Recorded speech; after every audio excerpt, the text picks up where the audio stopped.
particulares acá. Hablamos un poco del método constructor, tenemos atributos, si tenemos el operador punto, por ahí. Bien. Bueno, y llegó el momento de sumar algo más. Vamos a volver a la presentación y fíjense que algunas cosas ya las fuimos tocando.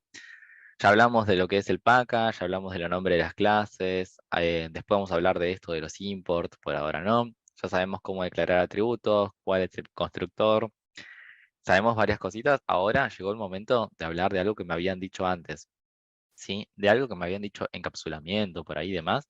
Bueno, vamos a hablar algo de eso que también involucra a ese public que empezábamos a ver que nos molestaba un poco. Bueno, vamos a ir viendo un poquitito eso y después vamos a intentar encarar un poco el ejercicio para que metamos más clases todavía, ¿sí? Eh, bien, fíjense que nosotros hasta ahora veníamos escribiendo estos atributos con la palabra public. Public, public, public, public. Bien, la primera forma que voy a tener súper sencilla de explicarles esto es lo siguiente.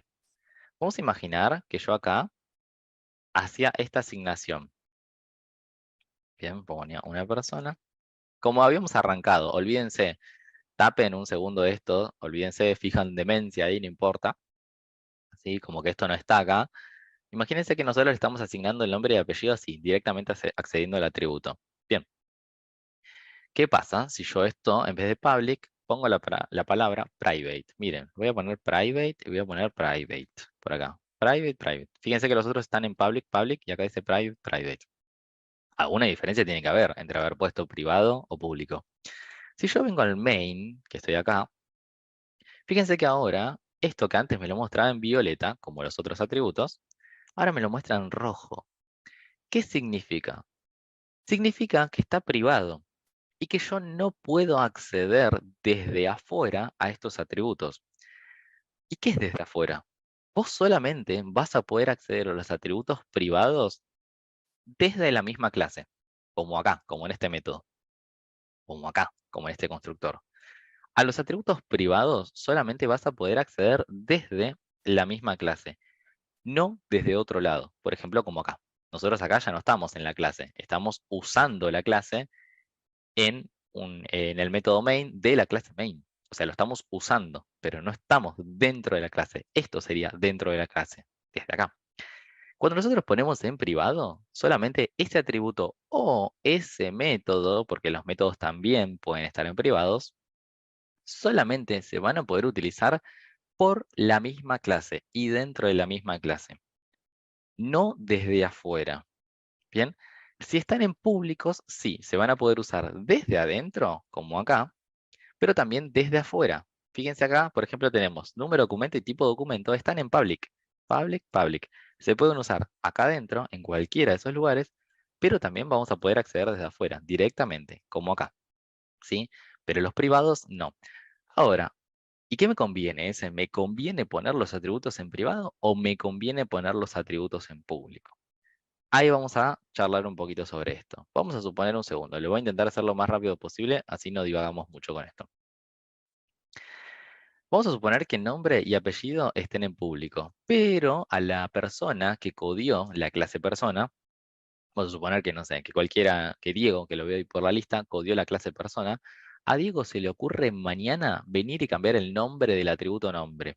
Cambiar el nombre del atributo apellido. Vamos con este porque si no es un quilombo. Se le ocurre cambiar el nombre del atributo apellido. En vez de poner apellido, no sé, lo va a poner distinto. O este atributo, en vez de ponerle nombre, le va a poner name. ¿Por qué? Porque lo quiso poner name. Bueno, cuando lo cambió, lo va a tener que arreglar acá, y lo va a tener que arreglar acá, y lo va a tener que arreglar no solamente en la clase persona, es decir, en la misma clase que lo está usando, sino que lo va a tener que arreglar en todos los lugares de mi código que están accediendo a ese atributo. Porque fíjense que ahora yo antes estaba accediendo al atributo nombre, y ya el atributo nombre no se llama así, se llama name ahora. Pero ok, vos ahora lo estás usando solamente en el archivo main.java, pero si lo estuvieras usando en 120 archivos más, te volverías loco, cambiándolos uno a uno a esos nombres y los atributos, ¿sí? Entonces, hay un concepto del paradigma orientado a objetos que me dice, no es buena práctica que vos accedas directamente a los atributos, como lo estamos haciendo nosotros acá. No es buena práctica, por diversos motivos. Uno de esos motivos es por el que les acabo de decir yo recién. Es, ¿qué pasa si quiero cambiarle el nombre a un atributo? Lo vas a tener que cambiar en todos los lugares que lo estés usando. Y eso no es muy bueno, me va a llevar mucho tiempo. Ahora, ese es uno de los problemas. Pero otro problema es que me dice, el paradigma orientado a objetos me dice, deberías ocultar todos, todos los datos que usa un objeto y solamente, ¿sí? Permitir que se interactúe con él mediante métodos. Eso me lo dice también el paradigma orientado a objetos. Me dice, entonces, nuevamente repito, deberías ocultar todos los datos que tiene ese objeto y solamente utilizar métodos para comunicarme con él. ¿Bien? Eso se llama respetar el encapsulamiento. A los objetos debo encapsularlos y desde afuera no debo conocer cómo está representando internamente a los datos. El encapsulamiento, nuevamente repito, me dice que yo no debo conocer cómo se están representando internamente los datos, sino que solamente debo poder interactuar con él mediante algunas formas acotadas. Pero desde afuera no debo saber qué atributos tiene, cómo los está guardando internamente por problemas diversos, como les dije. No es un problema de seguridad, porque yo siempre que lo pregunto por qué creen y esto, la mayoría me dice es un problema de seguridad. No es un problema de seguridad, ni de vulnerabilidad, ni nada de eso. Es un problema más que nada viene por la mantenibilidad, ¿sí? Para poder mantener mi código lo más prolijo posible y separado posible, ¿sí? Las diversas clases vamos a ir aprendiendo un poquito más sobre esto que les digo, porque vamos a ir separando algunas cositas. Bueno, a ver, entonces, si yo quiero respetar el encapsulamiento, ¿cómo vamos a hacer? Bueno, para poder respetar el encapsulamiento, vamos a dejar el atributo que se llama nombre. Lo que vamos a hacer es cambiar todo esto que decía público a privado. Es fácil, para respetar el encapsulamiento, todos los atributos siempre, y esto lo tienen que tener en cuenta siempre, chicos, ¿eh? Atributos siempre, siempre, siempre en privados. Todos mis atributos de una clase siempre en privados. Ahora, ok, ¿y cómo haces para acceder a esos atributos? Acá, los vas a hacer mediante métodos. Y van a surgir algunos métodos que se llaman setters y getters. Son los métodos que me van a permitir asignarle valores a mis atributos y obtener los valores de mis atributos. Para poder crear un método setter, vamos a hacer clic derecho, generar, y vamos a poner acá getter and setter. Cuando ponemos getter and setter, acá me van a figurar todos los atributos. Voy a seleccionar todos, por ejemplo. Selecciono todos. Clic acá, Shift y clic al final. O si no, con Control seleccionás lo que vos quieras. Le das OK y te va a generar todo esto. El IDE te generó, fíjense, todos estos métodos. Get nombre, set nombre, get apellido, set apellido. Miremos este, por ejemplo. El método setter lo único que hace es llamarse set espacio nombre del atributo. Set espacio nombre, perdón, espacio no, mayúscula nombre del atributo. ¿Bien? Los métodos setter no devuelven nada. Son de tipo void, no tienen la sentencia return, ¿sí? Reciben un valor, en este caso recibe el valor para un apellido y se lo asigna a su atributo. Eso es lo que hace un setter. Recibe el valor para un nombre y se lo asigna a su atributo nombre. Recibe un número de documento y se lo asigna a su atributo número de documento.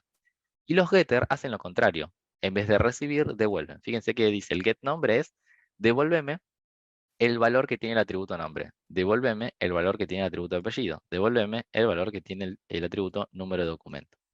Para poder entonces setearle estos atributos, en vez de acceder directamente así, voy a accederlo de esta forma.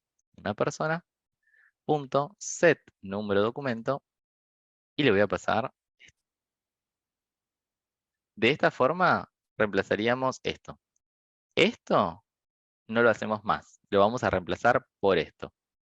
¿Sí? Por un set número de documento. Y si yo quiero obtener el número de documento, voy a hacer un get número de documento. Y acá obtengo el número de documento. En vez de acceder directamente al atributo, accedo ahí. Pero ¿no es más complicado hacerlo de esta forma? No, porque ahora, ¿qué pasa si yo le quiero cambiar, por ejemplo, este atributo? Si yo le quiero cambiar no sé, quiero pasar nombre a name, solamente tengo que arreglar esta clase, porque nadie más conoce que internamente mi atributo se llama name. Todos los de afuera estaban pidiendo el nombre, o seteando el nombre, pero mediante un método, y yo al método no le cambié el nombre, se lo cambié al atributo. Entonces, cuando le cambié el nombre al atributo, solamente tengo que cambiar las apariciones que hay en mi clase, y nada más que en mi clase, no en las 120 clases, porque lo que yo no cambié fue el nombre del método setter. Si yo no cambio el nombre del método setter, va a estar todo bien. Si cambio el nombre del método setter, bueno, tenés que arreglarte las vos otra vez, ¿sí? Pero entonces fíjense que ahora sí no voy a tener problema de cambio el nombre del atributo y no pasa nada, ¿bien? Entonces ahora sí, siempre con setters. Acá vamos a reemplazarlo entonces, una persona, punto set tipo documento, y le vamos a pasar esto. Esta la voy a dejar ahí comentada para que sepan que así ya no lo usamos. Lo voy a poner acá. Ya no lo usamos más, sino que solamente vamos a usar esto. Bien. Esto no hace falta, pues ya se lo pasamos por constructor. Y acá lo mismo. Otra persona, set número documento, le pasamos el número documento. Esto ya no lo usamos más. Y lo mismo acá. Una persona más, set número documento, y le pasamos el numerito documento. Entonces, no vamos a acceder directamente a sus atributos. Esto ya no lo usamos más, sino que directamente interactuamos mediante los métodos setters y getters. Lo que hacen justamente es resguardar el encapsulamiento. No me muestran cómo se llaman esos atributos. Bien. Bueno, voy a querer resolver el ejercicio. Así me apuro un cachito con eso, por lo menos cómo encararlo, ¿sí? Porque la idea era charlar un poco sobre testing, pero no hacerlo, sí, pero creo que ya no vamos a llegar.